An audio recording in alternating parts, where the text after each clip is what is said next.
તરફ નામ લીધા વગર ગોપાલ ઇટાલિયા પર ભાજપે પ્રહાર કર્યા છે। ભાજપના યજ્ઞેશ દવે આડકતરી રીતે ગોપાલ ઇટાલિયા પર નિશાન સાધ્યું।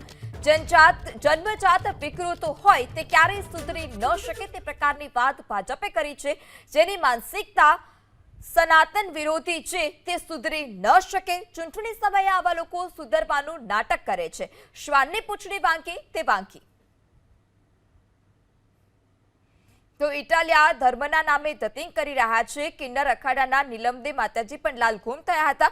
ભાજપ નેતા યજ્ઞેશ દવે કે જેઓએ પણ ગોપાલ ઇટાલિયા પર પ્રહાર કર્યા છે।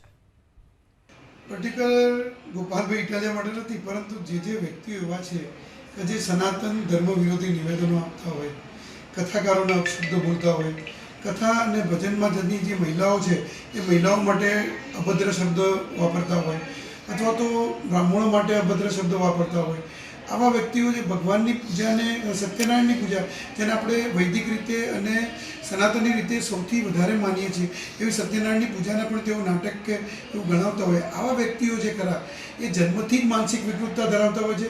ભલે ગુજરાતના ગૃહમંત્રીને જૂતું પણ મારી ચૂકે, પણ એમની માનસિક વિકૃતતા ક્યારેય જતી નથી હોતી।